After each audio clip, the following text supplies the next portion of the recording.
మిత్రులందరికీ కూడా పేరు పేరున నమస్కారం. ఈరోజు భారతీయ కిసాన్ మోర్చా రాష్ట్ర పదాధికారుల సమావేశం నిర్వహించడం జరిగింది.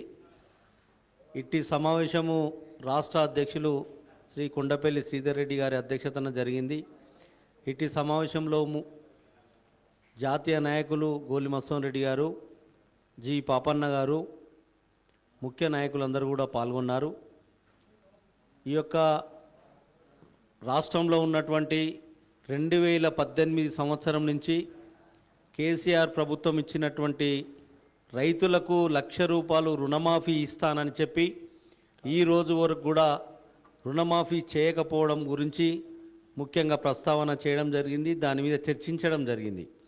ఫసల్ బీమా యోజన అమలు చేయాలనే విషయం కొన్ని ముఖ్యమైన విషయాలలో చర్చించడం జరిగింది. అట్టి విషయాలు రాష్ట్ర అధ్యక్షులు శ్రీ కొండపల్లి శ్రీధర్ రెడ్డి గారు అట్టి విషయాలపై పత్రికా సమావేశంలో పత్రికా విలేకరు సోదరులందరికీ కూడా వివరిస్తారని కోరుతా ఉన్నాను. అన్న దీన్ని వాడమంటారా? ఇది తీసుకోవాలి, సరిపోతుంది కదా? ఇది బంద్ చేసి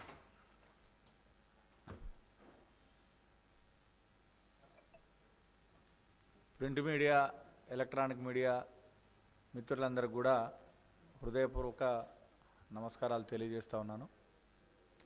ఈరోజు భారతీయ జనతా పార్టీ కిసాన్ మోర్చా రాష్ట్ర పదాధికారుల సమావేశం కార్యాలయంలో జరిగింది.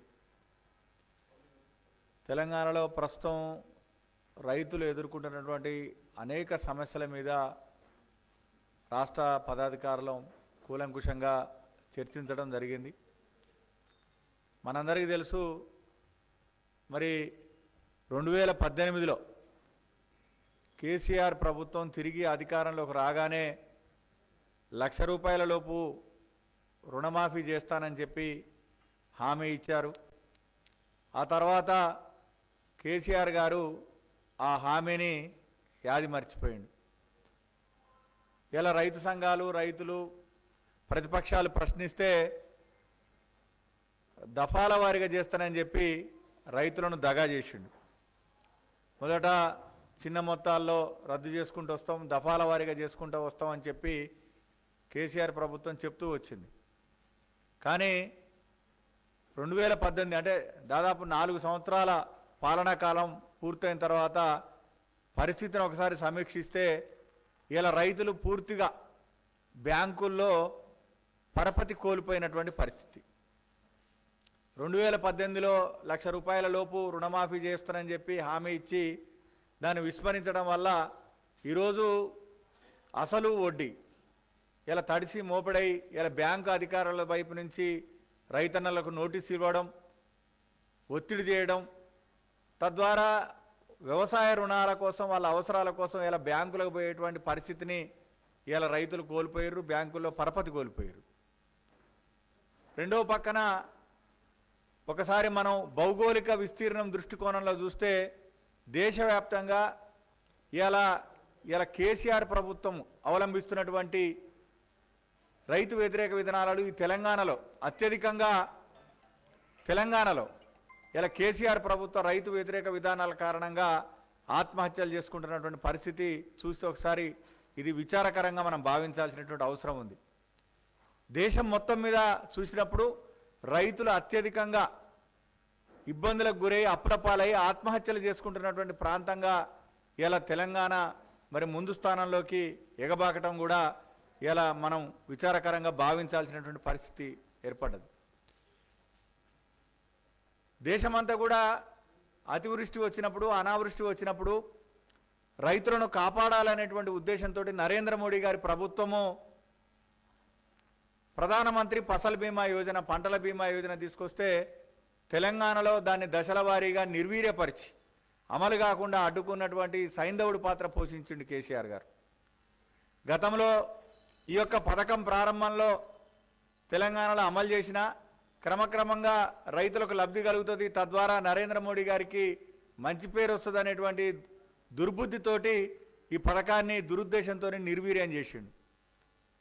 ఇన్సూరెన్స్ కంపెనీలకు రాష్ట్ర ప్రభుత్వం తన వంతుగా చెల్లించేటువంటి ప్రీమియంను చెల్లించకపోవడం వల్ల ఇన్సూరెన్స్ కంపెనీలు రైతులకు మరి పరిహారం ఇవ్వలేనటువంటి పరిస్థితికి పోవడం, ఆ క్రమంలో గతంలో ఆదిలాబాద్ జిల్లా బీజేపీ అధ్యక్షుడు హైకోర్టును ఆశ్రయించి ఇలా కేంద్ర ప్రభుత్వం ఇంత మంచి పథకాన్ని తీసుకొస్తే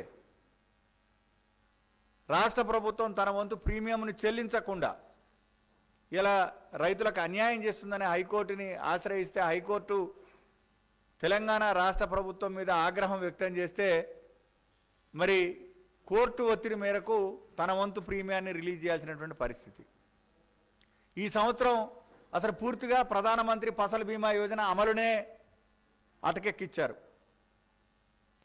ఈరోజు నరేంద్ర మోడీ గారి తీసుకొచ్చినటువంటి ప్రధానమంత్రి ఫసల్ బీమా యోజన పథకం భారతీయ జనతా పార్టీ అధికారంలో లేని రాష్ట్రాలు, బీజేపీ ఏతర ప్రభుత్వాలు కూడా దాన్ని అమలు చేస్తూ రైతులకు అక్కడ ఆ పథకాన్ని అందుబాటులోకి తీసుకొచ్చినాయి. కానీ కేవలము ఇది నరేంద్ర మోడీ గారు తీసుకొచ్చినటువంటి పథకము అనేటువంటి దుర్బుద్ధితోటి ఇలా పంటల బీమా యోజన తెలంగాణ రైతులకు అందకుండా కేసీఆర్ ప్రభుత్వం అన్యాయం చేస్తున్నది. ఈ నేపథ్యంలో అనేకమైనటువంటి వాగ్దానాలు చేసి 2018లో తిరిగి అధికారంలోకి రావడానికి అనేకమైనటువంటి వాగ్దానాలు చేసి వాటన్నిటిని కూడా యాదిమరిచి తన వైఫల్యాలను నుంచి ప్రజల దృష్టిని మళ్లించడం కోసం ఎంతసేపటికి కేంద్రంలో ఉన్నటువంటి భారతీయ జనతా పార్టీ మీద, నరేంద్ర మోడీ గారి ప్రభుత్వం మీద బురద చల్లేటువంటి ప్రయత్నం తప్ప 2018లో మీ ప్రభుత్వం ఏ రకమైనటువంటి హామీలు ఇచ్చింది, వాటిని ఎందుకు విస్మరించింది, తెలంగాణలో ఇలా ప్రధానంగా రైతుల గోసకు కారణం ఎవరు అనేటువంటి విషయాన్ని చర్చకు రాకుండా పక్కదారి పట్టించేటువంటి ప్రయత్నం ముఖ్యమంత్రి గారు చేస్తూ ఉన్నారు. ఈ నేపథ్యంలో భారతీయ జనతా పార్టీ ఈరోజు జరిపినటువంటి రాష్ట్ర పదాధికారుల కిసాన్ మోర్చా రాష్ట్ర పదాధికారుల సమావేశంలో రైతును కలవాలని, గడప గడపకు వెళ్ళాలని, ఈరోజు 2018లో ఏదైతే ₹1,00,000 రుణమాఫీ కోసం నువ్వు హామీ ఇచ్చినవో కేసీఆర్ గారి హామీని ఆయనకు గుర్తు చేయాలని, అదేవిధంగా నరేంద్ర మోడీ గారు ప్రవేశపెట్టినటువంటి ప్రధానమంత్రి ఫసల్ బీమా యోజన ఈ రాష్ట్రంలో అమలు చేయమని చెప్పి డిమాండ్ చేస్తూ కిసాన్ మోర్చా రైతుల పక్షాన రైతుల సంతకాల ఉద్యమాన్ని సేకరించాలనేటువంటి నిర్ణయం తీసుకుంది. ఈ నెల 16వ తేదీ నుండి తెలంగాణ వ్యాప్తంగా భారతీయ జనతా పార్టీ కిసాన్ మోర్చా అన్ని గ్రామాల్లో కిసాన్ మోర్చా శ్రేణులు వెళ్ళి మరి 2018లో ముఖ్యమంత్రి కేసీఆర్ గారు ఇచ్చినటువంటి హామీ ఏదైతే ఉందో దాన్ని మర్చిపోయినటువంటి నేపథ్యంలో ఆయనకు గుర్తు చేద్దామని చెప్పి రైతులతోని సంతకాలు సేకరించడం, ₹1,00,000 రుణమాఫీ అసలు వడ్డీతోని పూర్తిగా మాఫీ చేయాలని చెప్పి డిమాండ్ చేయడం, అదేవిధంగా ఈ రాష్ట్రంలో పంటల బీమా యోజనని ప్రవేశపెట్టాలి. ఎంత దారుణం అండి. ఇప్పుడు ప్రస్తుతం గత కొద్ది రోజులుగా చూస్తూ ఉన్నాం, అతివృష్టితోటి అన్ని జిల్లాలు అతలాకుతలం అవుతూ ఉన్నాయి. ప్రధానంగా ఇలా గోదావరి ప్రాంత పరివాహక ప్రాంతాలు కానివ్వండి, విపరీతంగా ఇలా రైతులు నష్టపోయేటువంటి పరిస్థితి. మరి పంట ప్రారంభ దశలోనే మొత్తం పెట్టుబడి చేతుకు రాకుండా మొత్తం నష్టపోయేటువంటి పరిస్థితి ఏర్పడ్డది. మొదటి నుంచి చెప్తా ఉంది భారతీయ జనతా పార్టీ కిసాన్ మోర్చా, పంటల బీమా యోజన మీద నీకంత ద్వేషం ఎందుకు? నరేంద్ర మోడీ గారు రైతులను కాపాడటానికి పెట్టినటువంటి పథకాల మీద అంత ఈర్ష్యా ద్వేషాలు ఎందుకు? ఒకవేళ నరేంద్ర మోడీ గారి మీద నీకు కోపం ఉంటే రైతులు దానికి బలైపోవాలనా? ఈ రాష్ట్రంలో నిజంగా కేంద్ర ప్రభుత్వం పెట్టినటువంటి పంటల బీమా యోజన మీద ఇంకా మీకు ఏమైనా అనుమానాలు ఉంటే ఇలా అనేక రాష్ట్రాలు సొంతంగా కూడా పంటల బీమా యోజనను ఆ రాష్ట్రాల్లో రూపకల్పన చేసినాయి. ఒకవేళ నరేంద్ర మోడీ గారు ప్రవేశపెట్టినటువంటి ప్రధానమంత్రి ఫసల్ బీమా యోజనలో ఇంకా మీకన్నా అసౌకర్యాలుంటే ఈ రాష్ట్రం కూడా రైతుల బీమా రాష్ట్ర ప్రభుత్వము మరి గుజరాత్ తరహాలో సీఎం కళ్యాణ్ యోజన, కిసాన్ కళ్యాణ్ యోజన తరహాలో మీరు పంటల బీమా యోజనని ప్రవేశపెట్టుకునేటువంటి అవకాశం ఉంది. ఎందుకు 2018 నుంచి ఈ రోజు వరకు రైతుల యొక్క మరి అతివృష్టి వచ్చినప్పుడు, అనావృష్టి వచ్చినప్పుడు రైతులు నష్టపోతున్నారు.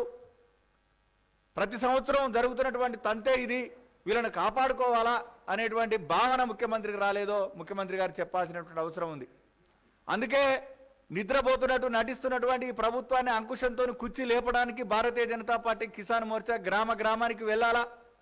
ఈ సంతక సేకరణ ఉద్యమం లక్ష్యం కూడా అదే. ఇలా నిద్ర నటిస్తున్నటువంటి ప్రగతి భవన్లో ముద్దు నిద్రపోతున్నటువంటి కేసీఆర్ని లేపాల తట్టి లేపాల అంకుశంతో కూర్చి అని చెప్పే ఉద్దేశంతో రైతులను సంఘటితం చేయడం, రైతులను సమాయత్తపరచడం, చేసిన వాగ్దానాన్ని ముఖ్యమంత్రి గారికి గుర్తు చేయడమే ప్రధాన లక్ష్యంగా ఈరోజు సంతక సేకరణ ఉద్యమాన్ని చేపట్టాలని భారతీయ జనతా పార్టీ కిసాన్ మోర్చా నిర్ణయించడం జరిగింది. ఆ నేపథ్యంలోనే భారతీయ జనతా పార్టీ కిసాన్ మోర్చా ఒక ఫార్మాట్ను కూడా తయారు చేయడం జరిగింది. పత్రికా సోదరులందరికీ కూడా అవి సర్క్యులేట్ అయినాయి, బహుశా ఇచ్చిరా. ఇది 2018లో రైతు సంబంధంగా అనేకమైనటువంటి హామీలు ఇచ్చిండు. మొత్తం హామీలన్నీ గాలికి వదిలేసిండు. అందులో ప్రధానమైంది ₹1,00,000 రుణమాఫీ. హరీష్ రావు గారు బడ్జెట్ పెట్టినప్పుడల్లా చెప్తూనే ఉంటాడు, పాడిందే పాడరా పాసిపల్ల దాసరా అన్నట్టు. 25,000 ఇస్తున్నాం, 50,000 ఇస్తున్నాం. ఏమైపోయింది? నువ్వు ఏకమొత్తంగా చేస్తానని చెప్పి మాట తప్పడం వల్ల ఈరోజు రైతులు పూర్తిగా బ్యాంకుల మెట్లెక్కేటువంటి పరిస్థితి లేదు. ఇలా బ్యాంకు అధికారులు, బ్యాంకులు కూడా ప్రజల డబ్బుతోనే నడుస్తున్నటువంటి సంస్థలు అవి. ప్రభుత్వం ఇచ్చిన హామీకి కట్టుబడి డబ్బులను బ్యాంకులలో జమ చేస్తే రైతులకు ఊరట కలిగేది. బ్యాంకులు ఎట్లా నడుపుతాయి? ప్రజాధనంతోనే బ్యాంకులు నడుస్తాయి. కాబట్టి ప్రభుత్వం మాట తప్పడం వల్ల, ప్రభుత్వం మోసం చేయడం వల్ల, వంచడం వల్ల ఇలా రైతులు పూర్తిగా ఇబ్బందులు పడుతున్నటువంటి పరిస్థితి. ఇలా 2 విషయాల మీద ప్రధానంగా భారతీయ జనతా పార్టీ ఇలా కిసాన్ మోర్చా పదాధికారుల విషయంలో మేము డిస్కస్ చేశాం. అందులో ఒకటి, గత 7 సంవత్సరాలుగా మీరు చూడండి, ఎక్కడ కూడా కేంద్ర ప్రభుత్వం డబ్బులు ఇస్తున్న ఇన్పుట్ సబ్సిడీ లేదు ఇంతవరకు.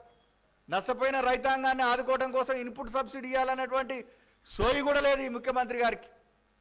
కేంద్ర ప్రభుత్వం రైతు సంక్షేమ పథకాలను అమలు చేస్తే తెలంగాణలో వాటిని అమలు కాకుండా అడ్డుకుంటాడు. ఈరోజు అనేక దేశవ్యాప్తంగా బీజేపీ ప్రభుత్వాలు ఉన్న చోట, బీజేపీ ఏతర ప్రభుత్వాలు ఉన్న చోట ఇలా నరేంద్ర మోడీ గారి ఒక రైతు సంబంధమైనటువంటి సంక్షేమ పథకాలను ఉపయోగించుకుంటున్నారు. ఇలా మోడీ గారు ప్రవేశపెడుతున్నటువంటి ఏ పథకానికి కూడా ప్రచారం లభించదు. వాటిని రైతులకు అందుబాటులో ఉంచరు. రైతులు వాటిని ఉపయోగించుకునేటువంటి వెసులుబాటుని కల్పించరు. కాబట్టి ఈ నేపథ్యంలోనే బీజేపీ కిసాన్ మోర్చా గ్రామ గ్రామానికి వెళ్ళాలి, రైతుని కలవాలా, వాళ్ళను సమాయత్తం పరచాలా, సంఘటిత పరచాలా, పోరాట దిశగా తయారు చేయాలా. హామీలు ఇచ్చి మోసం చేసినటువంటి కేసీఆర్ ప్రభుత్వంకి నిరసన సెగ తగలాలి అనే ఉద్దేశంతో రైతులను చైతన్యపరచడం, సంఘటిత పరచడం, సమాయత్తపరచడం, తద్వారా పోరాటానికి సిద్ధం చేయడంలో భాగంగానే ఇలా భారతీయ జనతా పార్టీ ఈ ప్రభుత్వాన్ని, కేసీఆర్ ప్రభుత్వం మీద ఒత్తిడి పెంచేందుకే కిసాన్ మోర్చా ఆధ్వర్యంలో ఈ యొక్క సంతక సేకరణ కార్యక్రమాన్ని మేము తీసుకోవడం జరిగింది. వెంటనే ఈ ప్రభుత్వాన్ని కిసాన్ మోర్చా పక్షాన డిమాండ్ చేస్తూ ఉన్నాం, కొద్దిగానే మీకు నీతి నిజాయితీ ఉంటే మీరు ఇచ్చిన మాటకు కట్టుబడండి. ₹1,00,000 రుణమాఫీని అమలు చేయండి. అసలు వడ్డీ 2 ఒక్కటయ్యేటువంటి పరిస్థితి వచ్చింది. ఇలా బ్యాంకుల్లో తీవ్రమైనటువంటి ఇబ్బందులు పడుతూ ఉన్నారు. ప్రైవేటు వడ్డీ వ్యాపారుల దగ్గర తీసుకుపోయి అధిక వడ్డీలకు డబ్బులు తెచ్చుకొని వ్యవసాయ అవసరాల కోసం తెచ్చుకొని ఇలా వ్యవసాయం చేయాల్సినటువంటి పరిస్థితి ఏర్పడ్డది. కాబట్టి ఈ నేపథ్యంలో మీ యొక్క సంతక సేకరణ ఉద్యమాన్ని రేపు 16వ తేదీ నుంచి తెలంగాణ వ్యాప్తంగా కిసాన్ మోర్చా శ్రేణులందరూ కూడా మరి పాల్గొనాలని ఈ రాష్ట్ర పదాధికారుల సమావేశం నుంచి మేము పిలుపునివ్వబోతా ఉన్నాం. ఖచ్చితంగా మాకు విశ్వాసం ఉంది, ఇది పెద్ద ఎత్తున ఒక ఆందోళనకు తొలిమెట్టు మాత్రమే. భారతీయ జనతా పార్టీ కిసాన్ మోర్చా ఈ సంతక సేకరణ ఉద్యమం తర్వాత తదుపరి కార్యాచరణ కూడా చేస్తుంది. కారణం ఏంటంటే ఈరోజు ఒకసారి మేనిఫెస్టోలోకి పోతే, గూగుల్లో పోయి నిన్ననే చూసిన నేను కేసీఆర్ గారి హామీలు ఒక్కటన్నా అమలు చేసిండే, ఏది అమలు చేయలే. 3,116 నిరుద్యోగ భృతి ఎడిపోయిందో, డబుల్ బెడ్రూమ్ ఎడిపోయిందో అనే ఏ అంశం చూసినా కట్టుకథలు చెప్పడం, మోసపు మాటలతో ప్రజలను వంచన చేయడం. ఈరోజు అంతో మరి ప్రతిష్టాత్మకంగా కేంద్ర ప్రభుత్వం మరి అమల్లో తీసుకొచ్చినటువంటి పథకాలను ఇక్కడ అమలు కాకుండా అడ్డుకోవడం, సైంధవుడి పాత్ర పోషించడం, భారతీయ జనతా పార్టీ మీద బురద చల్లడం వారి నిత్యకృత్యం అయిపోయింది. అందుకనే ఈ నేపథ్యంలో భారతీయ జనతా పార్టీ కిసాన్ మోర్చా ఆధ్వర్యంలో ఈ సంతక సేకరణ ఉద్యమాన్ని కేవలం ఈ ప్రభుత్వం మీద ఒత్తిడి పెంచడానికి, హామీలను అమలు చేయించడానికి ప్రభుత్వం మెడలు వంచి హామీలు అమలు చేయించడానికి కిసాన్ మోర్చా ఈ కార్యక్రమాన్ని తీసుకున్నది.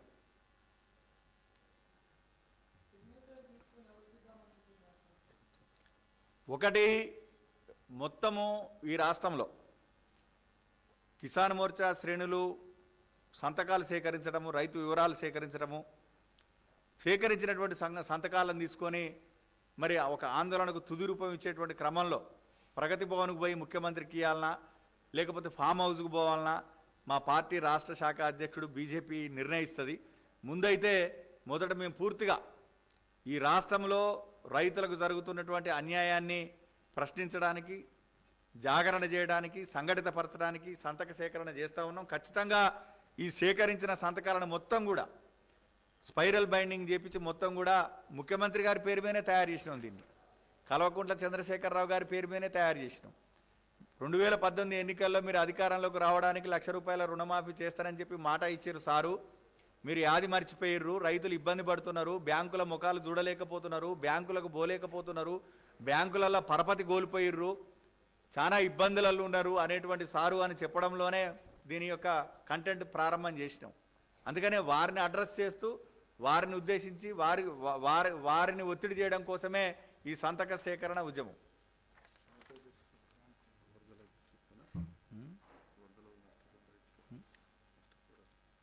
రెండవది, నేను ప్రారంభంలోనే చెప్పినాను, ఈ తెలంగాణలో పంటల బీమా యోజన అమలు కాకపోవడం మనకు ఒక శాపంగా తయారైంది. గత 10 రోజులుగా మరి పూర్తిగా అధిక వర్షాలు కురుస్తున్నటువంటి నేపథ్యంలో తీవ్రంగా రైతులు నష్టపోయేటువంటి పరిస్థితి తలెత్తింది. దీంట్లోనే బీజేపీ కిసాన్ మోర్చా అన్ని జిల్లాలలో బాధిత ప్రాంతాలకు వెళ్ళి షార్ట్ ఒపీనియన్ తయారు చేసి ఆయా జిల్లాల్లో జరిగినటువంటి నష్టాలు ఏవైతే ఉన్నాయో వాటి నుంచి ఖచ్చితంగా వాళ్ళని కాపాడాలని, వాళ్ళకు న్యాయమైన పరిహారం ఇవ్వాలని చెప్పి కోరుతూ అన్ని జిల్లా కలెక్టరేట్లలో కూడా బీజేపీ కిసాన్ మోర్చా వినతి పత్రాలు ఇస్తుంది. ఈ కార్యక్రమంలో కూడా బీజేపీ అన్ని జిల్లా యూనిట్స్ పాల్గొంటాయి.